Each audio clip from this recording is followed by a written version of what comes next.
Tommy, how you doing? Good, Cameron. How are you? Oh, you're a physio. Right, he's a physio. Yeah, and he's studying to do your masters in physiotherapy.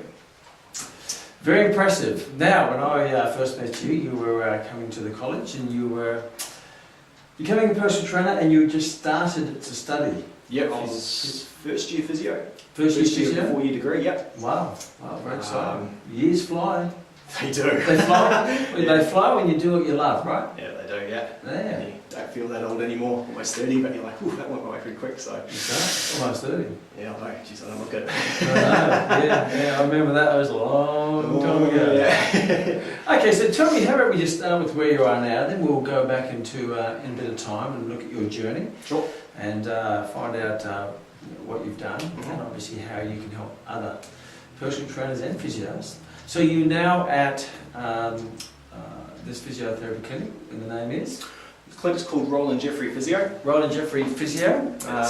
It's based here in Glenfield in the North Shore in Auckland, Mm-hmm. and it's been here for quite a long time. It's a sports injury physiotherapy clinic, but we specialise in football and soccer. Soccer, okay. The main owner, Roland, is the All Whites physiotherapist. He has been for the last more than 10 years. I noticed a lot of the memorabilia. Yes. They're all soccer jerseys. Yes. Aha, I was wondering if Yes. they're soccer jerseys. So there's the connection. He's a physio for the New Zealand team. Yes. Yeah, Soccer New Zealand national team, and then a lot of the other physios in this building are either age group physios or work with the National League clubs, like myself at the moment, or Premier League women's and men's football in New Zealand as well. Okay. We also have a football ferns physio here too, so we sort of have a wide range between the elites and the general amateurs as well, and our weekend warriors, over 35s, and Okay. and everything in between there as well.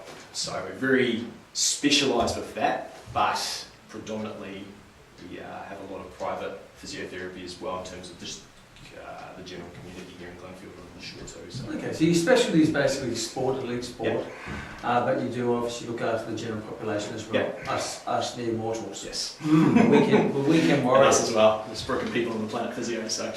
Okay, cool. It's quite an amazing complex. There's how many physiotherapists here? At the moment, there's 10 Yeah. currently. As of next year, we'll have 13. Yeah. And so the clinic can work at about 13 or 14 physiotherapies full time. Yeah. There's on-site massage therapist. Yeah. He works with the All Blacks, and he's worked in high performance sport as well. He's a very, very well-known guy. We have an on-site sonographer a couple of days a week who's an ultrasound imagery person who gives us basically on-site ultrasound, so we can get quick diagnoses of tendon injury, muscle injury, get quick imaging for people, so we can confirm kind of what we're doing. So just quickly explain to students who are watching what exactly is that? So I think we hear about ultrasound. Ultrasound imaging is kind of like a stepping stone between an X-ray and an MRI. Yeah. It looks at specifically soft tissue, so you can see if a muscle is torn or if there's a bit of tendinopathy and irritability of a tendon. Yeah. Usually things quite close to the surface. Yeah. You can't see anything quite deep. Yeah. So if you wanted to see something like a hip pathology or something in the hip joint or deep in the knee, you won't be able to see that. Yeah. But you could pick up something quite superficial. So like an MCL injury on the outside of the knee or the kneecap or something that you can touch close to the skin surface, you can usually get a pretty good look at. So it creates an image? Yes. And it does that by sound waves? Yeah. Okay, Yeah, so bounce back off. And the bounce back off different density of the tissue that you're looking at. Yeah. So if you're not very smart, you're a bit dense. It's probably really easy, good to measure. Nobody can. It's we try not to because it's a different. We leave that to the that's for the psychologist to work out. Yeah.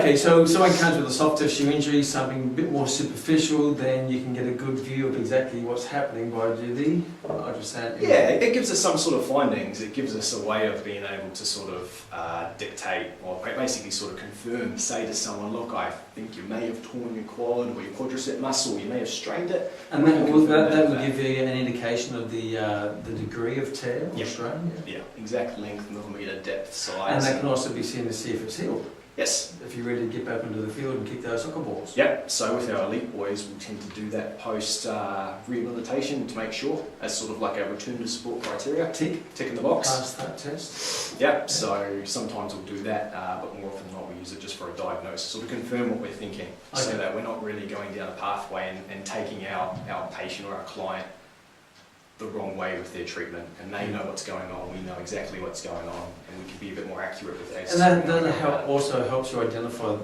what exact muscle is actually strained, because there might be a group of muscles in there. Yep, and it can be quite tricky. Physiotherapy testing isn't really, or particularly some testing, you talk about, this is getting a little bit technical, but specificity and sensitivity of testing.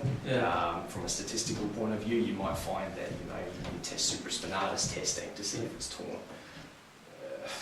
You need to do a barrage of other tests to confirm that. Because you could just do that, there's a lot of other structures that are involved in that sort of movement, So we might be able to say to someone, oh, look, I'm really sore here, it hurts my shoulder. Oh, you may have done that, but you can confirm with an ultrasound, and we can do that quickly. Yeah, and we can do it quickly. You can, in other places, you'll have to refer to an imagery building, and that takes time, they have to book in, and you have it here. We have it here, yeah. So they can come in, get it done, we can be certain, and we can go ahead with how we need to go about things to get better, which is, from a timing point of view, it's a lot more efficient.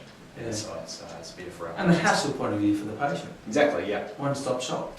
Yeah.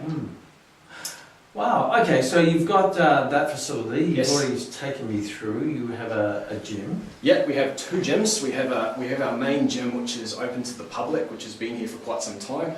It's a bigger area encompassing sort of what we generally need in physio with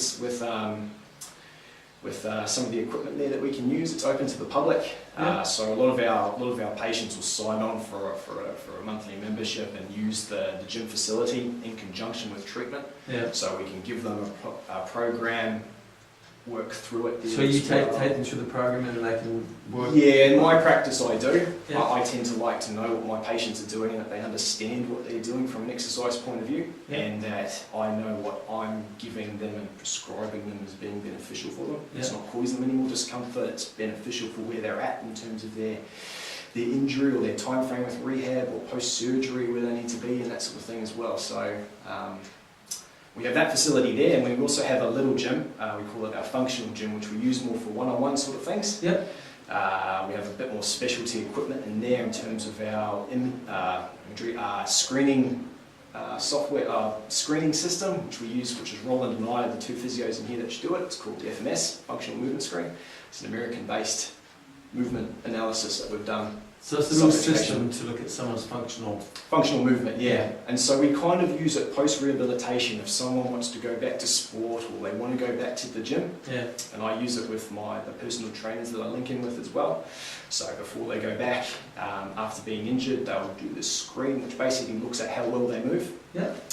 Auto-generates exercise. So do you, is it visual, or do you have a little computer program? It's visual. It's visual, so it's done through 7 exercises. It uses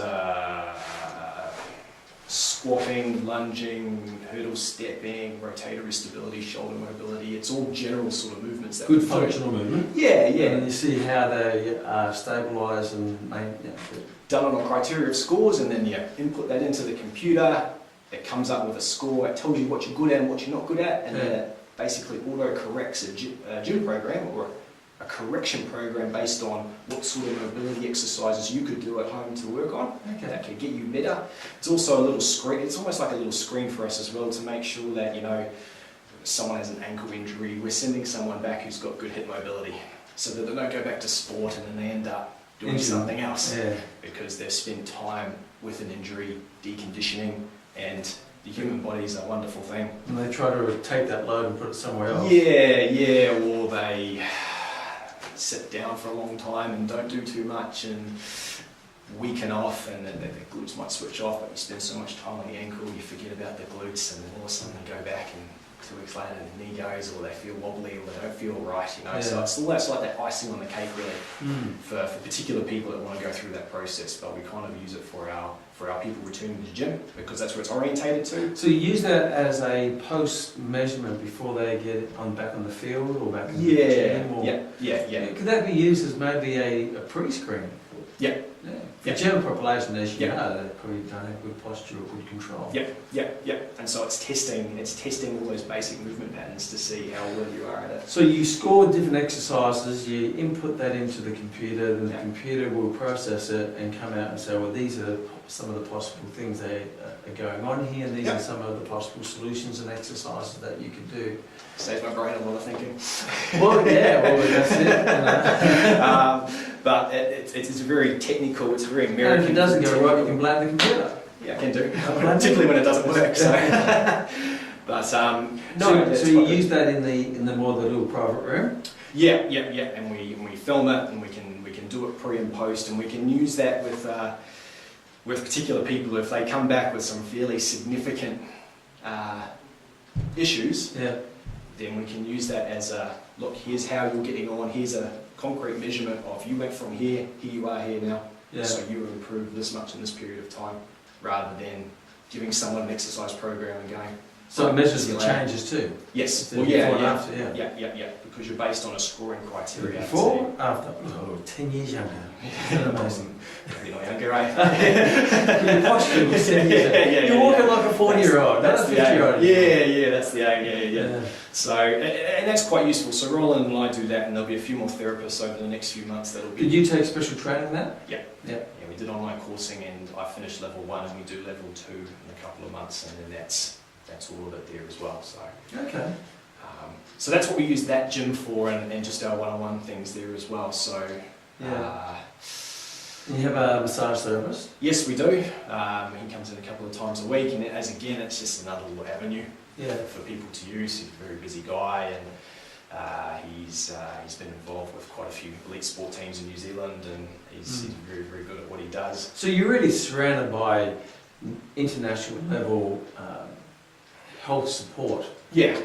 Physios, obviously the massage therapist. Everyone is really dealing at that high level. Yeah, or has been there or thereabouts with it, you know, which is awesome to come into an environment and learn from.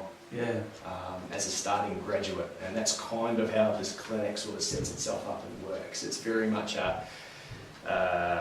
take someone in, build them up, teach them to be a good physiotherapist with hands-on skills, but teach them to be a good physiotherapist from the point of view as a manager, as a people manager.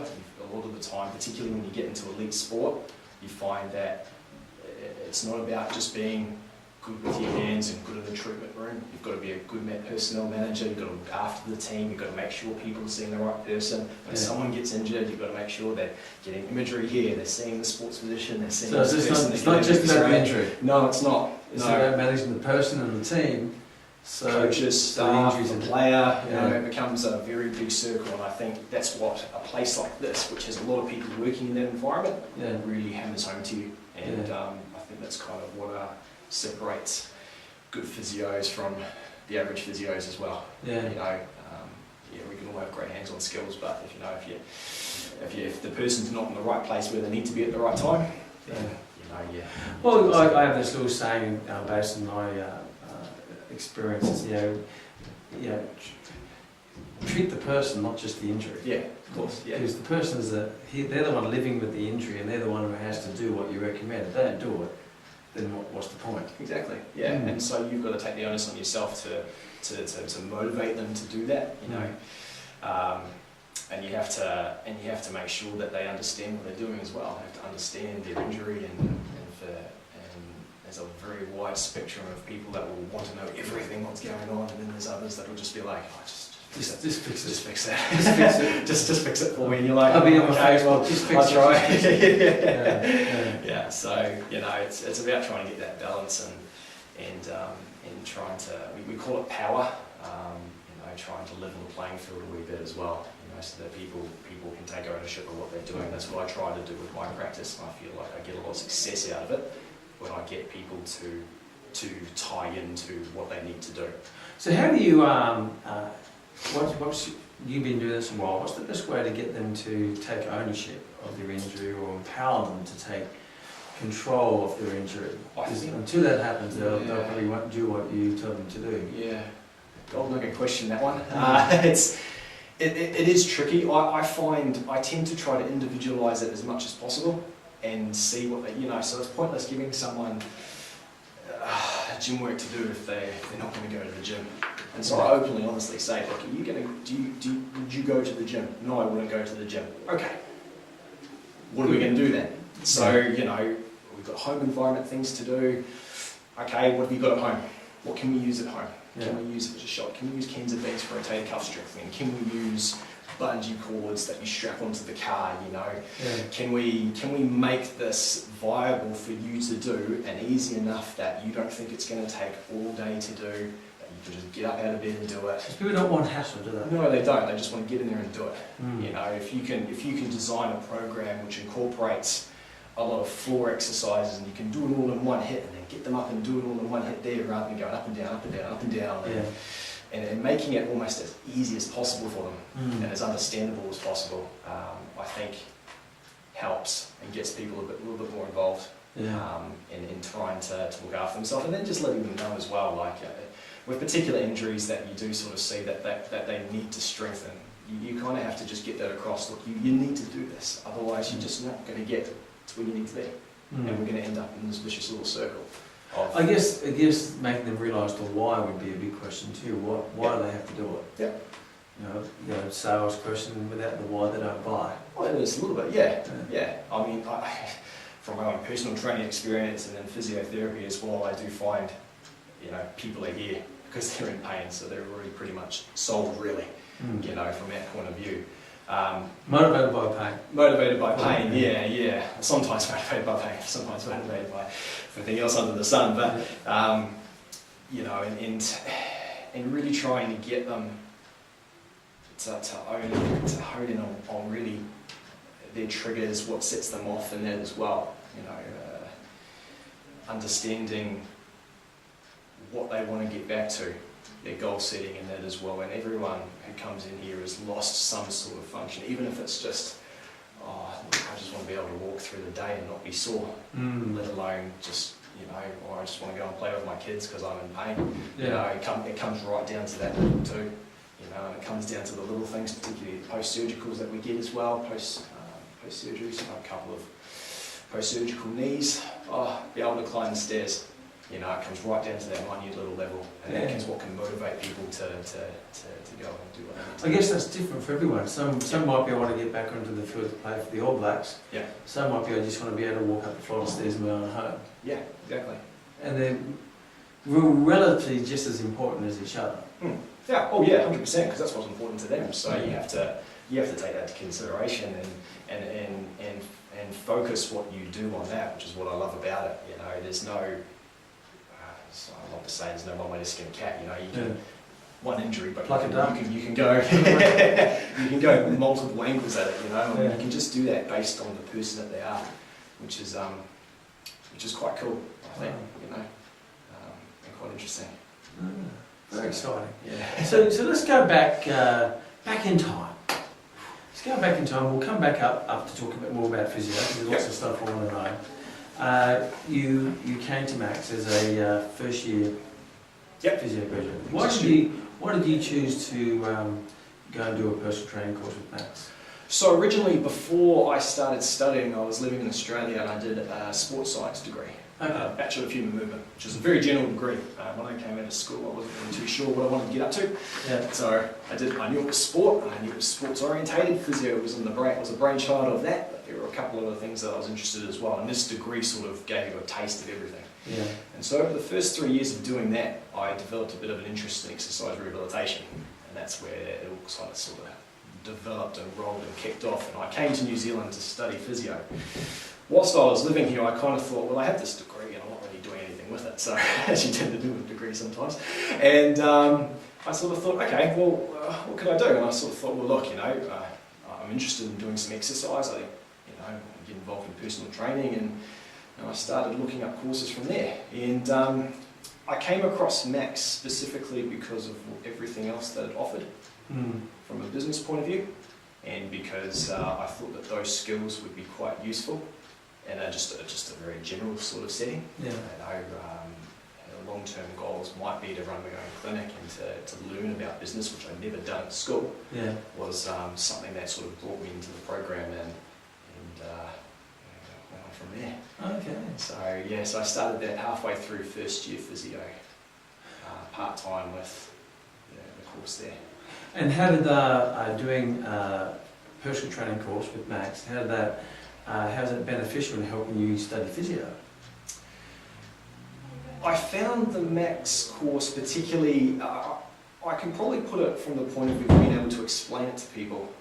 Yeah, from the fitness point standpoint, there's certain things that you come out of physio school or you come out of sports science, school, university. Yeah. And you come with university language, people go straight over the top of their heads. Yeah. So I thought what Max did quite nicely was make it a little bit more down to earth, a little bit more personal, and a little bit more understandable for people who are not really interested in sort of the technicalities that can come with strength and conditioning and training and all that sort of thing like that as well, that I came out of, so it kind of taught me that, which has enabled me to be better down the track in terms of physio and this sort of patient therapist environment as well. So, and the business was what I really found quite useful. Yeah. In what way?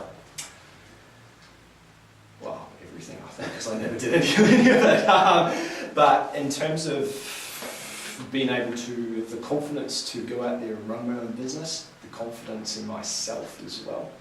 I think I definitely know I came into the Max program a little bit of a shy boy in terms of sales. And I think what I found out of the Max program is it's actually not really that hard.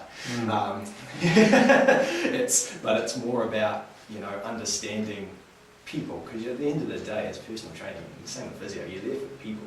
Yeah. So if I kind of look at it, if you're involved in that sort of way, then and you're thinking about it in that sort of sense, you're not trying to sell someone anything, because you're there to help them, and at the same time, if they want your help, then away you go, and that's how I kind of look at it.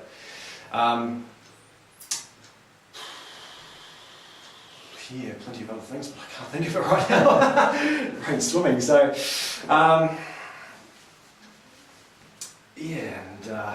but I think that just the confidence to go out and do your own thing, I think is what I really took out of that program. Yeah. We have numerous actually continued that journey of physio students wanting to do personal training course. From your view, if there is someone out there studying or thinking about studying physio or is studying physio and also wants why they're doing that, want to do a personal training course, what would be the main benefits do you feel that would be to make you a better physio? The one thing that I think will be massive is that you can actually almost put into practice what you're learning, not from a hands-on point of view, but from an exercise prescriptive point of view. Now, you won't be dealing with injured people. You may be dealing with injured people if you have a good relationship or you have those connections built with you. But what I found quite useful is being able to prescribe exercise or actually be with people doing exercise and see what actually happens. Yeah. You can read all the literature in the world and it can tell you if you do this, this and this, you will get this, this and this, but in actual reality, it's a lot more different than that, and that's what I think I took out of the Max program as well, mostly. I remember those Carpinelli and Otto Peters, which were very, very insightful. But I think for physio students or personal trainers, or probably from a physio student's point of view, you don't really cover a lot of exercise prescription in a degree, because the degree is giving you a taste of physiotherapy. And physiotherapy just isn't what we're doing here. This is this place is a snippet of it. There's a lot more to physiotherapy, and that's what I found over the 3 years that I did the degree. There's a lot of speciality, neurological, cardiorespiratory, breathing. There's a lot of other avenues that can take you somewhere, and so the course doesn't give you, it gives you a snippet of it, but to be able to go out there and practice prescription, prescribe it to people, train people, I think is invaluable going forward into a setting like this where you have to prescribe and you have to do that sort of thing as well. And I think that's the real benefit of doing this extra study or doing personal training courses and things like that as well for physio students, is being able to get that base and get that knowledge too. What I also found very useful was a lot of physiotherapy practices, particularly in a setting like this, are contractor based. Yeah. And so, you know, you're not an employee. Some places you are, but most places you aren't. And so learning to basically run your own business within a business is very beneficial. If you've gone and done a PT course and spent, did I do it for 4 to 5 years training away, you learn all those skills so that when you come into a place like this, you've pretty much got 5 years of, I almost say sales experience, like people, contractor-like experience to take through and go with it. So even though you're a physio, you actually really ran your own little business inside of physio? Yeah, so all of us, you know, the clinic generates its own client base, and they refer you patients, but at the same time you've got to have your own external links as well, and you can bring people into the clinic. So from football teams to, you know, like family or the health professionals as well, when you create those little links the exact same way you're working in PT as well. And those skills, being able to go out there and market yourself, you know, you can advertise yourself as you know, Jason Wright Physiotherapy and Personal Training, but you know, it's under Royal Jeffrey Physio, that sort of setting. So it's a little bit different from the old PT days where you're working that, but similar. So they still have to come back to you, don't they? Of course, yeah. And then that's what you're trying to.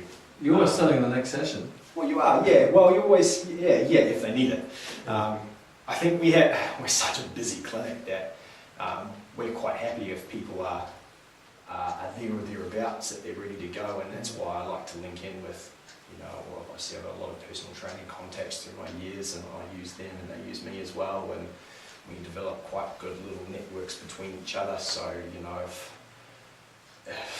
I'm fully booked and buzzing and it's just too busy and I can't fit people in, okay, look, can you look after this bloke for me? Can you do this, this and this with them? Can you take us through this training here as well? And hey, look, you might become a client at the end, or I'll push it and I'll encourage it, because I think one of the biggest things in physio is that people will go through, they'll injure, they'll get better, they'll get stronger, they'll get back to pre-injury, but there may be a particular catalyst as to why they had that injury in the first place. It can be because A, B and C, I'm not weak, strength training will help you go and see this guy and do it. So it doesn't happen again. Exactly, yeah. So you graduated from Max as a qualified trainer. Yep. And you had all the business skills. You're still studying physio. Yep. So you became an active personal trainer. Yep. While studying physio, which is kind of cool, because now you're actually getting paid to train people while you're studying physio. Yeah, it was a nice little livelihood, so, So it's kept me going along. Tell us a little bit about your journey from the college into practicing personal training. So I worked with a bloke who ran his own personal training studio, and so I basically subcontracted to him. Who's that? Zaki Card. Was it Priority One? Yeah, Priority One, the Max student. Yes, he was a student that I studied with. And I started there, I developed a small little client base, and basically I worked that part-time alongside my physio, which was full-time. The thing about the physio degree is it gets very, very intense as it goes through. And it was quite a challenge to put the time and effort that you need to put into personal training, running your own business. It's not as easy as it sounds. You know, you've got to put a lot of heart, a lot of work, a lot of time into it. At the same time, you've got to devote that to your studies as well, and your research and your reading and learning. And it was a nice, difficult challenge. But challenge is probably the nice word. It's not as if it's impossible. I proved it's not impossible, but it's definitely, you definitely have to work hard over that course of time, you know. I look at it now, and it's 100% worthwhile. What would be some of the skills that you develop being a personal trainer while studying physio that you find have been beneficial to you now as a physiotherapist? People skills, yeah, massively. Use in the gym, your prescriptive use in the gym, motivation, managing yourself, your time, because you know, with especially myself at the moment. We'll probably get onto it a bit later in terms of, you know, what else I'm up to as well. But your time as well is pretty valuable. Time to yourself is pretty valuable. Because you're selling your time, aren't you? Yeah, right. So many horses to ride. I think it's an old saying of yours actually. Yeah. You can only ride, can't ride two horses with one bum, but it was definitely that sort of feeling. You know, you're going from one to the other, one to the other, one to the other, and then you've also got yourself as well, and you can get bogged down in that sort of thing. So my advice to that sort of situation for people that want to be prospective into it is that it's not something you should draw away from. You know, you don't have to be working every single day of the week as a personal trainer. You can donate one day to it. You're not at university every day.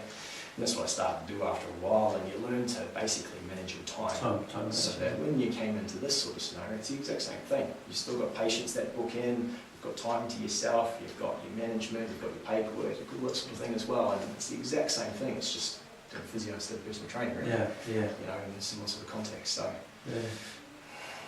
So you used to work with a lot of personal trainers as a physio. So tell us about that relationship, the importance of a personal trainer to build relationships with other allied health professionals to work as a team, from a business referral base, but also for obviously helping the client get the best result they can.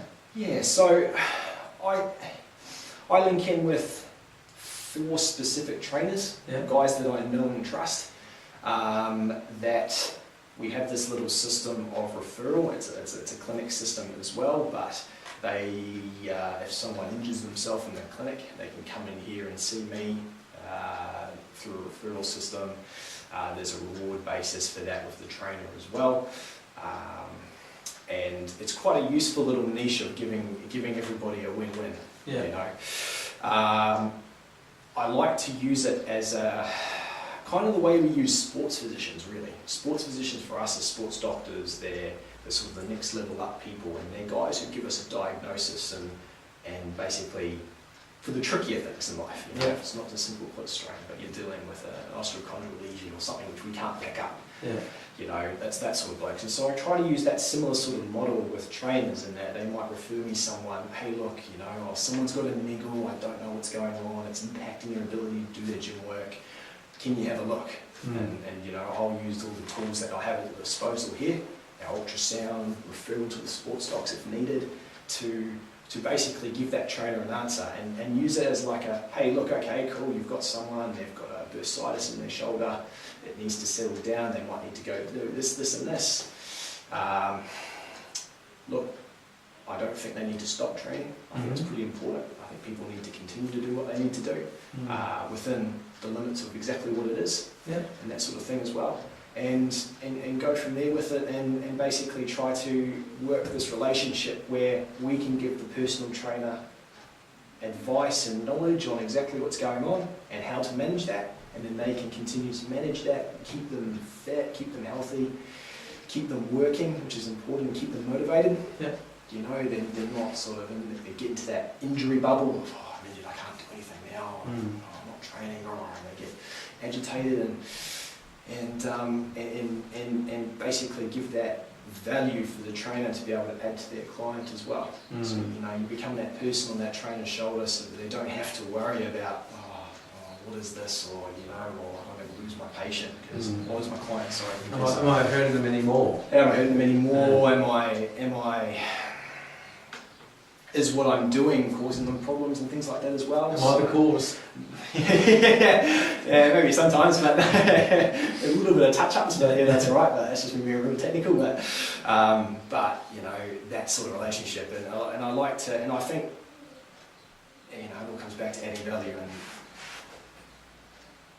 building just a better package for a personal trainer to give to their client.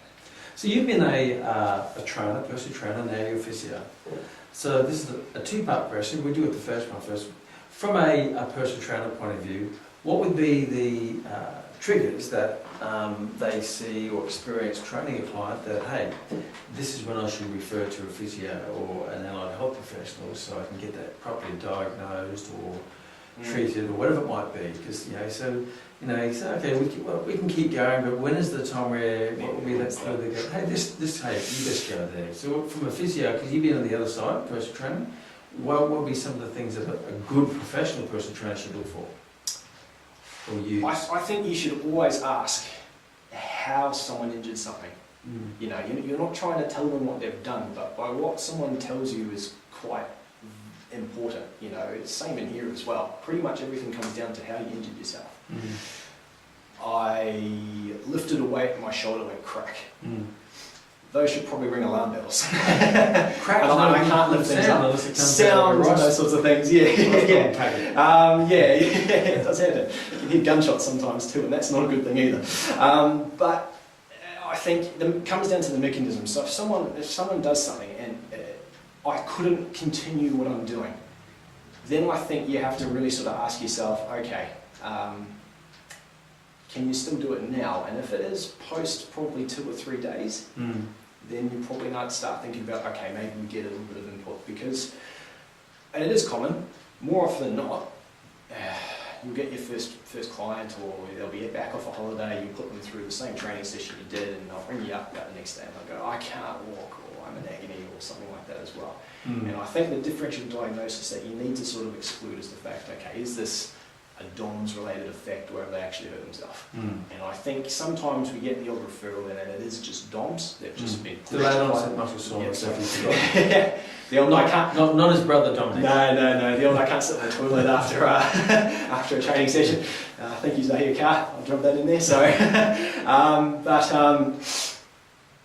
I think if you can exclude that and they've had ongoing pain and symptoms, that prevents them from doing things that are simple. I can't squat because it hurts. You don't want to have to try and dodge the barrier of, okay, let's try and modify that, by doing something else, because it's going to come back and creep back and bite you again. When they go back and do something else, they go for a run that might get them. It's kind of similar to being here. It's just being on top of things. And I think that's when you have to start thinking about, okay, is this something where I should get a bit of input on, and then that's where you might be able to pop a referral through, or even just ring and ask and talk about it. The guys that I work with, more often than not, I might get a phone call from them. They'll describe the situation, and I'll say, look, okay, let's have a look, let's see how we go.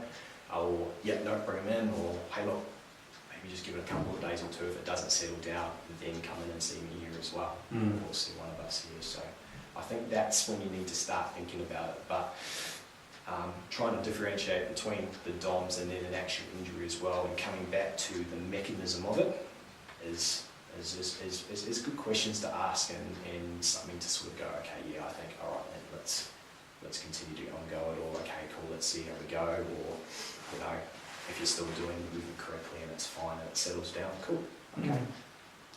And on the reverse side, as a physiotherapist, there's a time where you will manage the injury, and you'll get to the injury to a particular time, and then it's probably best at that time for you to pass them on to the personal trainer. So what is the triggers in that time where you say, okay, my job is done, or my job is diminishing, and now we need you to get on to someone who gets you right back into the field? So usually we have our cut-off points, so our return to sport, but I might call it in this case return to life, return to gym criteria. Return to your wife. Some of them are disappointed, the wife can't massage me anymore. No, can't tell me so. You ring my wife and say she has to massage me. Which never happens anyway. I say, did they do that? And I go, I'm impressed. So we use those sort of criteria points, and so they can do the movement correctly, they're not in pain, depending on their goals and what it comes back to from that as well. Most of that sort of relating back to personal trainers, people have been doing boot camps, or people have been doing gym work anyway. So can we go into the gym, can we complete that exercise, is it pain-free, can you repeat set it, have you tried some of that in the gym itself as well? And more often than not, I'll probably flick it off a bit earlier and tell the PT, hey look, this is what you can do, report back to me if it's a bit more niggly, or if it doesn't go the same way. But by that point, it's pretty much sort of, okay, cool, I think you're done with physio. Now take the next step and get it better, or get this better, or get your mobility better, or get your strength better, so that you reduce the risk of re-injury and things like that as well. So I think that's what, I think there's a study recently, there's 90% of people, the biggest re-injury risk was fitness. So the fitter you are, the less you get injured. So true. So I think pushing that and then getting people to go back and encouraging them, look, you'll be fine, there's no problems with it, and linking in them with the trainer who I think is pretty important then too. So as a physio point of view, obviously there's lots of personal trainers. We always encourage them to build relationships with their allied health professionals. From a physio point of view, what is the best approach for a personal trainer to approach their local physio to build that relationship, and what are physios looking for to give you certainty that you're comfortable to send your patients or your clients to them? I think a lot of it has to come down to building good trust between the two professionals. You've got to know the context of that person and where they work in. So I think if you're an athletic trainer or you want to train athletes, then setting yourself up in that sort of environment and being approached in that sort of way. So I deal with athletes. If you've got a patient and you need to send them through, then it needs to be an athletic sort of setting. I'm not going to send them a weekend warrior over 35 who just wants to keep playing football on the weekend, because he's not going to be interested in doing that. And so I think linking that understanding with the health professional as the trainer, hey look, this is my little niche, this is what I do, this is what I've got, this is what I've got access to. If I do classes, this is what I've got access to. Giving the physiotherapist that information just basically gives us a booklet of, okay, cool, does someone of one of our guys fit that book? Okay, cool, off you go and do that. So you find that, I know you are, because obviously you've been on the other side as a personal trainer, do you find overall physiotherapists proactively promote, okay, look, I know you're injured, but really you should go and do a personal trainer or go to a fitness class? Do you find they promote that, or is it, okay, off you go, have a...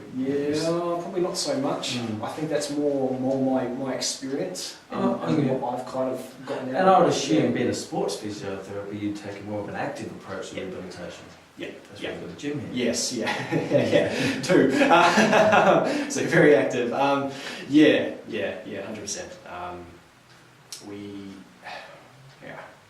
Well, that's one of the advices I give to personal trainers, is that if you're going to send your clients to get rehabilitated, or you want to build a relationship with a physiotherapist, always find more of a sports physiotherapist, and that's not to downgrade normal physiotherapists, because at least you're in the sporting, the active.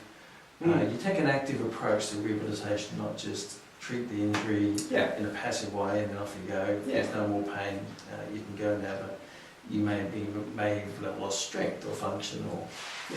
And I think it's building that package for the person and taking it that step further, and you look at the best successful personal trainers and the best successful physios and probably the best successful businessmen and that sort of thing like that as well, and they always go above and beyond what you need to do.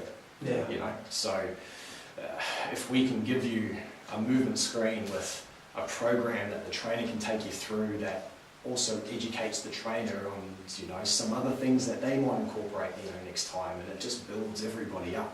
It makes me a better physio, it makes them a better personal trainer, it makes the client happy that they're looked after, and that's kind of what I think working between the two professions almost is kind of where we can be of most value to the person. We just got to think about the person and not, I think kind of what comes into it as well.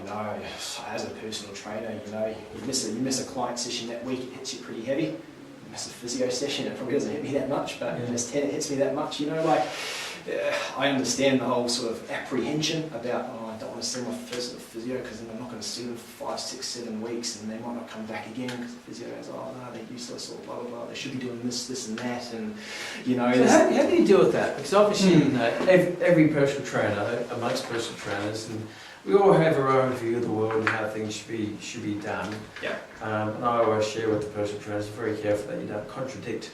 You don't contradict the physio or the chiropractor or anyone. We always try to work around those contradictions, and that's normal. That's just good debate. But we don't want to leave the client confused. Yeah, exactly. They say this and they say this. So yeah. How do you approach that, and how should a personal trainer approach that if there is some form of contradiction in an approach to rehabilitation or training? I'm always pretty upfront about how I think about it. I think naturally my practice approach is very proactive, and so unless it has to be a complete cut-off, you know, I will let them know straight away, and I'll give them the reasons why. And that should coincidentally combine with the trainer itself. If I completely cut it off, it's probably because the trainer sent them through and they can't squat because their knee is giving them agony. You know, so I think that's kind of how I manage it. Do you approach the trainer to let them know there has been a contradiction, so it doesn't become a he said, she said, and all of a sudden the trainer stops sending you clients because you're contradicting? Yeah, I think you just open up communication channels and you just be open with them. So you know, I've had patients referred through, and you know, the trainer might have said, they might have done their ACL, or they might have done this or that, or it's pretty serious, and I look at it and go, hey, look, no, it's not that bad. That's good news. It's good news, yeah, good news, you know, it's not that bad, they can do this, this and this. I expect for it to settle down in maybe 5 to 6 days, they can continue full training, they can continue this as well, and just letting them know everything that I'm thinking so that they understand what I either want from them to help them and to keep them there in that little bubble. And then if they've got any questions as well, usually we get that little bouncing channel going. Yeah. Oh, look, Jace, can I still get them to do a wall sit or something? Hey, nah, let's just let that go. Let's just do this, this and this. Leave this, this and this. Train the upper body, leave the lower legs. Just do, you can run through the physiotherapy exercises, I can email them through, you know, like, and just keep it nice and smooth so everybody's on the same page, the patient knows what's going on, and, you know, we can work through that process. Communication, man. Yeah, it is, it's massive, yeah, and I think even in all sorts of other settings as well, when we go back to the elite sports setting that I work in as well, if no one knows what's going on, then it becomes an absolute mess. And I think that's where, if you're a personal trainer and you want to get in touch with health professionals or other links or it might not even be health professionals, there has to be communication channels going for that person as well. Yeah. So if you had to wrap it up, I know it's not simple, but if you had to wrap up what a physiotherapist does, your philosophy, approach, what it might be, how would you wrap it up? Big question, isn't it? Yeah, I think, you know, you come into physio and you know, it's massage, it's injuries, it's that as well. But I think, and even with personal training as well, it's, you know, it's training. There's so much more to it. You know, I think sometimes I feel like a counsellor and a psychologist more so than anything else as well. I might find that, you know, but yeah, I think the best way to kind of sum it up is, you know, you're someone there to help somebody. You're there to help someone, and it's in pain. In that pain setting, and you're trying to get them back to normal, what we term normal function, normality, normal life. And I think we've got particular avenues which helps that. We have particular ways of doing things, but that by no means is one way. There are multiple ways of doing that. You know, and so when we talk about allied professionals, it's not just, you know, personal trainer links in with a physio. It can be chiropractors, osteos, and all that sort of other guys as well. It's the exact same principles and the exact same managements. We all just do things subtly differently. So I think the physios, where our strengths are from that point of view, is a little bit more on the active rehabilitation approach for those of us that have gone on and done a lot of extra things in terms of exercise prescription. You talk to all the senior physios and people who've been out there for a long period of time, and one of the things they talk about is the fact that they would love to get more exercise prescription in a degree, and then learn that over the time period in which they're out. So, how much was in the degree? One lecture. No, there was one paper, but it was encompassing everything. So you're dealing with prescription for an amputee or prescription for someone with multiple sclerosis. So that was one assignment and one lecture? I'm pretty sure there was one sports physiotherapy lecture. Yeah. Yes, and it was mostly on ACL, patellofemoral rehab. Yeah. It's interesting because I know a very famous dietitian in Australia who also said in a dietetics degree they had one lesson on exercise. And look, I understand that because it's not an exercise science degree, which because you find that a lot of trainers, how do you say, intimidated by physio, thinking that they must know everything about exercise prescription, but really you only done one lecture. So to build the personal trainer's confidence, we specialise in exercise prescription. That's basically all we do. Yeah, and I'd argue that they'd probably be better exercise prescriptors for the ones, particularly when you newly graduate. A personal trainer would be a much better exercise prescriptor than a physio, but the context will be subtly a little bit different. So I think where personal trainers can be better, and that will come with education and time and things like that as well, is appropriate loading when needed.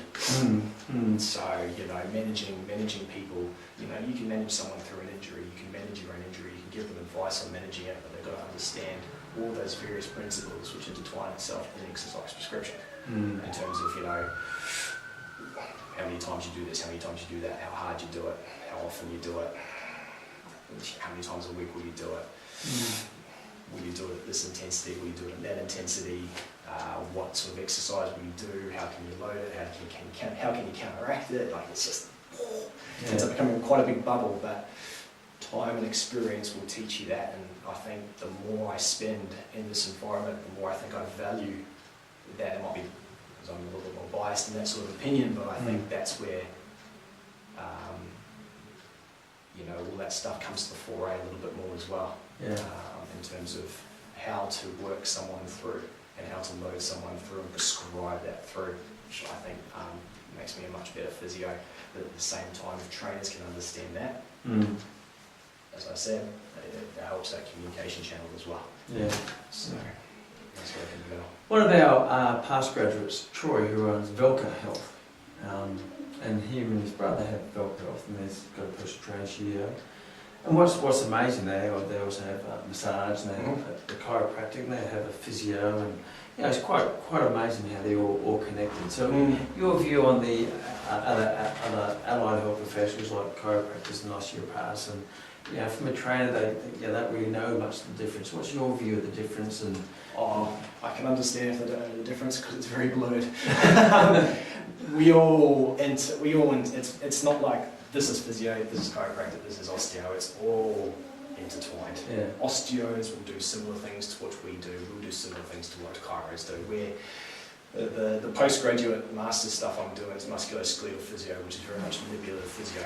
So we'll manipulate, we'll mobilise, we'll play with spines, we'll crack things, we'll move things. We'll do that sort of thing as well. Plus what we do in our soft tissue and our exercise prescription. Chiros will do a little bit the same. They'll be the ones that might branch off a little bit more and be a little bit more specialised. They might be a chiro, but they'll do a little bit of this and that as well.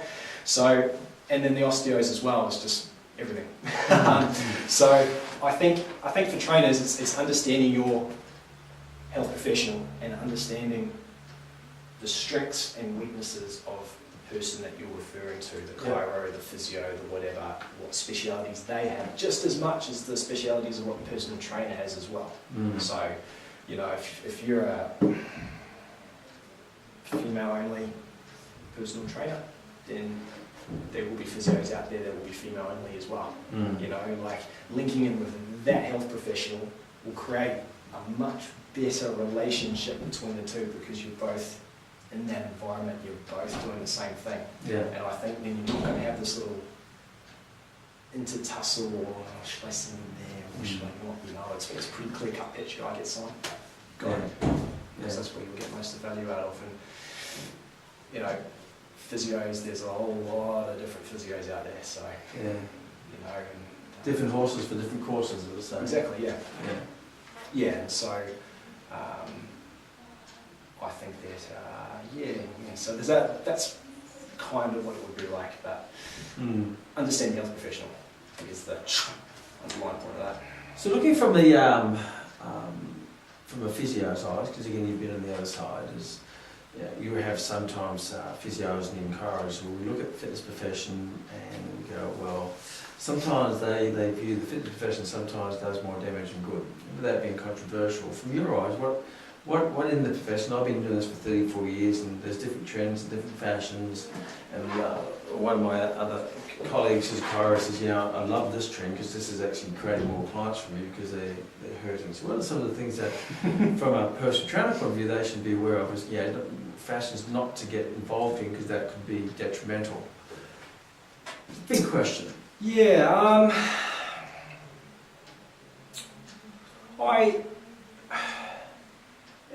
I think half of it comes down to education. I think knowing what you're doing, the more you study, the more you read, the more you research, the more you look into things, the bigger you find the iceberg is. And I think just knowing the basics nowadays just really isn't good enough. You know, and so I think the trainers or the people in those scenarios who are just injuring people because they don't know why they're injuring them. Yeah. Because they haven't got that knowledge. Yeah. Well, you know, I kind of view it as no one size fits all with training. You can't just give this program to someone and give the program to some other person. They're all going to take it differently. They're all going to respond differently to it. There will be variations and all sorts of little things as well. And so I think education and ongoing education, so not just doing the personal training course and going, I know everything to do with training, go out there. Well, you're an example of that. You did a university degree in sports science, then you enrolled in physio, then you enrolled in a personal training course, then you did a diploma in business with Max. You said that would be really beneficial to me, and now you're doing a master's. Now, I don't know where you're going to end up, but you're going to end up somewhere of significance. I hope so, yeah. Put the effort into the study. Yeah, that's true. That's the same with life. But if you just do one course, get your ticket, and that's all you do, you tend to, view the world through the same old goggles. You only know what you know. Yeah. And there's so much other stuff out there that it doesn't matter if you refute it. If you refute it, you look at it and you go, oh yeah, no, I don't think that's good because of these reasons why. That's good. That's good. Because then, that's you're educating yourself. You wouldn't do that sort of thing. The physiotherapy profession, you have to do that. Ongoing education to keep your licensing, you have to do it so they enforce it. I know it's not in the personal. It's registration, but then that's not compulsory either. Yeah. But that's okay. But you shouldn't have to. If you want to be great at something, you shouldn't have a system that forces you to be great. That should be something which you want to be great. So all your education has been self-driven. No one's told you to go and do that. You said, well, I want to do that because I want to get better. Yeah, and you can only keep getting better and better and better. The awesome thing about this profession is you just never know everything. The amount of times I have to go home and get on the laptop because someone's told me something that day and I go, what's that? quick Google and go, okay, cool, that's all right then. I don't have to refer them off to their GP very quickly. So what are the main, I obviously you see lots of different, but what would be the main injuries you tend to deal with on a regular basis?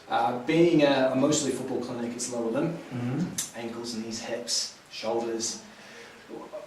We get a bit of everything really. We even have some of the private guys, so we won't get, we might have migraines and things like that as well, which we might do a little bit of neck mobilisation with and that too. But the most common ones, lower limb, sports related. Usually this clinic is mostly done through ACC, so a lot of the stuff is from an injury. Fall, twists, slipped running down the stairs, out running, slipped on a footpath, did my ankle, that sort of stuff there as well. So that would probably be the predominant number of things that we would see here. Mostly contact. Sometimes you get a very out of the blue weird and random, and then sometimes this clinic has a very good relationship with surgeons and sports doctors in New Zealand. Referrals post-surgery, knee surgery, shoulder surgeries, back surgeries, the odd fractured ankle and fractures and things like that as well. So because it's such a busy place, you get a lot bit of everything. Yeah. From again, obviously you've been a trainer before. What was some advice you can give trainers from you being a trainer and being a physio that you could give them advice that would minimise the chances of them injuring their client when they have to come to you? The thing you see in trainers, you go, okay, well, if you keep doing that, you're going to probably injure your client. So what would be some tips from a trainer to consider that we may abuse, or we may not do, or we neglect? I think the classic one is someone who comes off a break, and it can be, they can go away on holiday, they come back to training, and you put them straight into the same session they did a month ago. Back in the same intensity. More often than not, that's gonna, if they had an underlying problem that was asymptomatic and that wasn't really causing them a problem, and then you go and aggravate it, that's what you can usually set them off. Yeah. And so, again, it comes back to that loading, and it comes back to optimising it, understanding where they are and what they've done, particularly that first patient that comes in through the door, first client you go in there and see. I think it might be my bias and things like that as well. Sometimes people like being smashed in their first session. You know, train them, let's train them. But I know that my guys lay it out there. And it's communication. It's saying, look, you'll be sore. You're not going to be able to do this for the next couple of days, and that's a normal response. Yeah. But if it's abnormal, then okay, then you go and do that sort of thing as well. But I think for personal trainers, pick up on that and communicate that with people, so people understand what's going to happen. You know, so you don't scare them off. Yeah, and I think, you know, clients can be hard to come by for some people. So you know, don't go ruining the chance straight away for all the hard work that you've done. You know, look after them and by all means train them. Doesn't necessarily mean you just go and do one gentle squat and away you go. You know, still train them, but understand what you're doing, where they are at that sort of time as well, and think about it from that point of view, or just those little questions might help you stopping them flaring something. Yeah. Then it just comes down to just basic technique. Make sure they're doing things correctly. If they're not doing something correctly, question it, see why, and that's where the education comes into it. You know, you look into why can't they squat to 90 degrees? Because their ankles are poor, they've got lack of range of motion. Ask them, have you injured your ankle before? Yeah, I have. Oh, okay. How long ago? Oh, it might have been like 6 months ago. What'd you do about it? Nothing.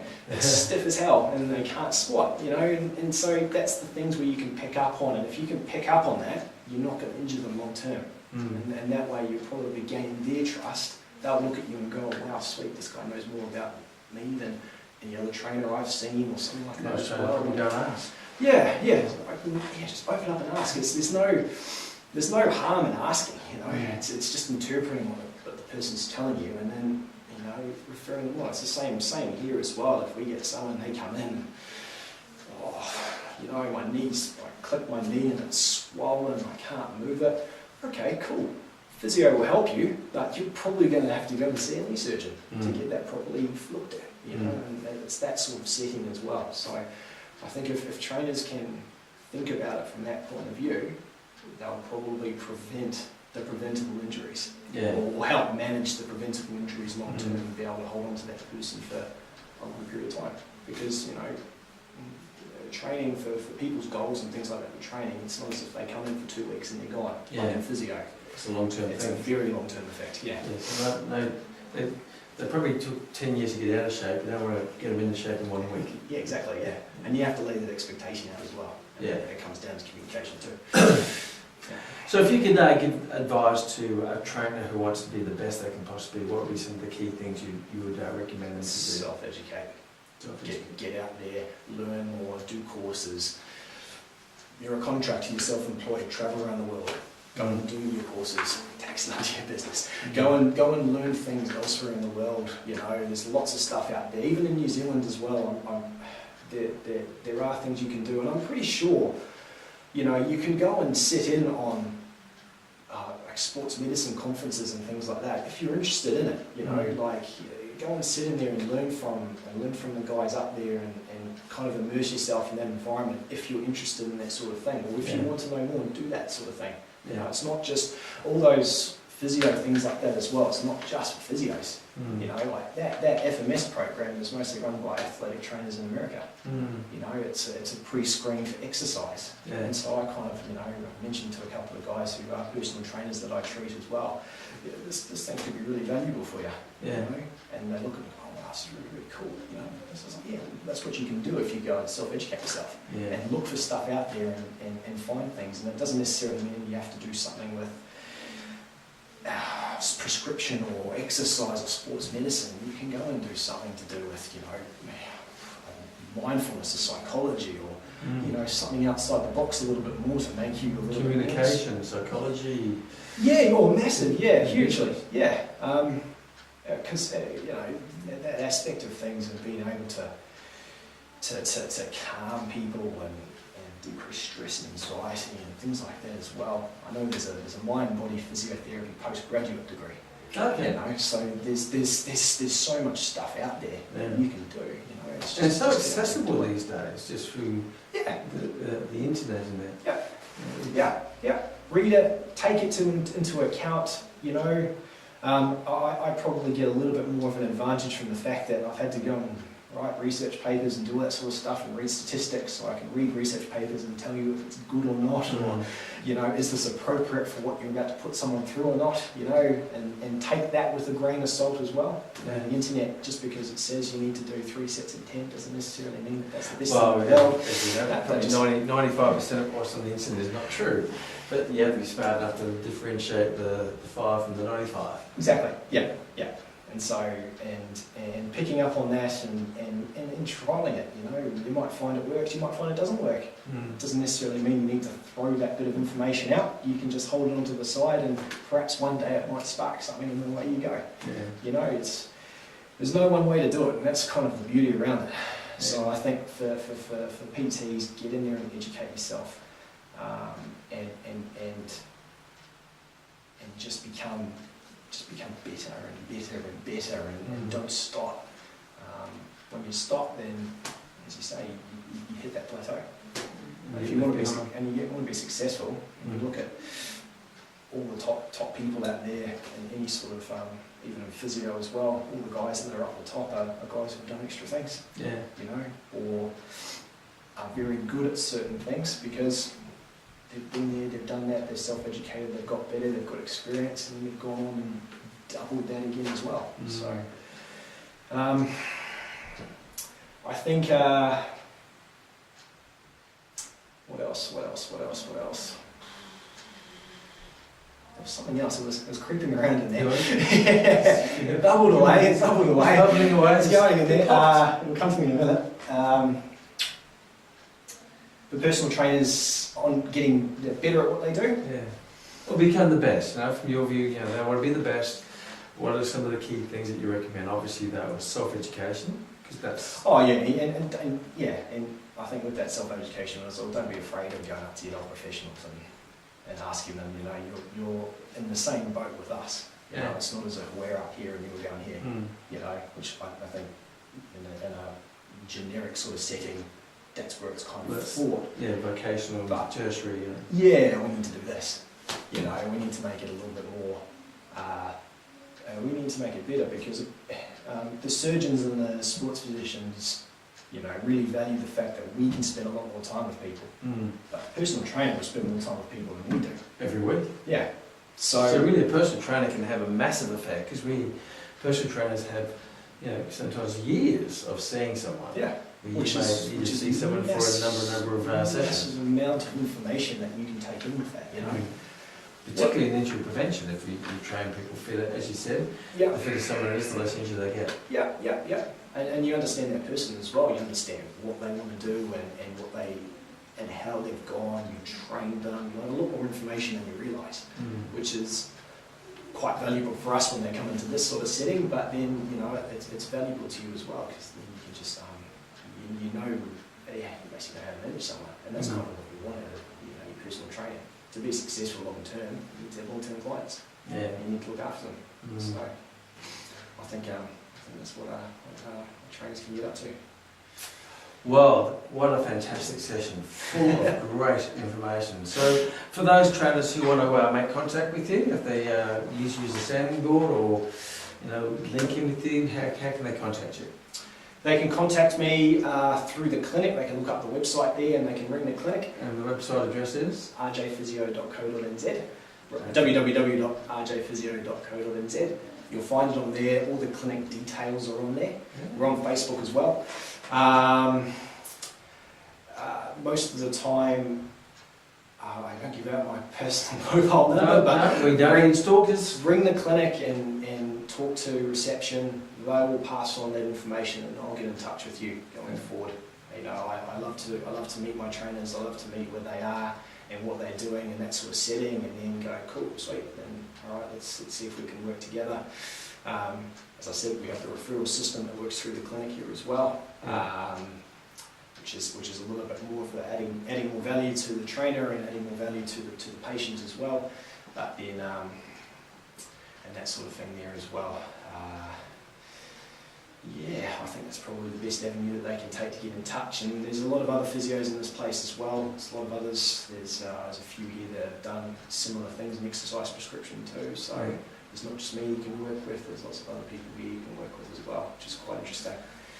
So the great message is, you know, to link in with your local allied health professionals or your physios or your chiros or dependents, and build a strong community network and community relationship to help everybody. Yeah, hunt the people you want to work with, and if you end up with a massively sporting client base, then try to replicate that with the professionals that you're working with. You know, and I think that would probably make you a little bit more successful with that setup, and probably be more successful for your patient as well, and for you too. Because as you go along, you'll self-educate, and it's the same with us with sports docs. You know, the amount of things we learn off them is fantastic, just with what they give us back, and then you know, the self-education that we can give you guys as well through what we talk about with you, as well as things that you can take forward. It's free education, free referral. You know, you're not paying for it, so it's you know, open your mind up and have a go at those avenues and really hone in on it. Awesome. Well, thank you, Ropey, for sharing. And do they still call you Ropey? Some do. Some do. Chase, you know, it runs around a little bit. But, if I spend a bit of time in Australia, it'll be Ropey. But yeah, it's slowly catching on. But if they all watch this, then it's probably going to catch on. Back on again. Back up. It's come up again. There we go. Thank you so much for my first name anymore. Thank you so much for sharing all your wisdom and experience, and may it have motivated someone to do what they want to do and become a great trainer and link in with the physio. So awesome. thank you. Thanks, mate.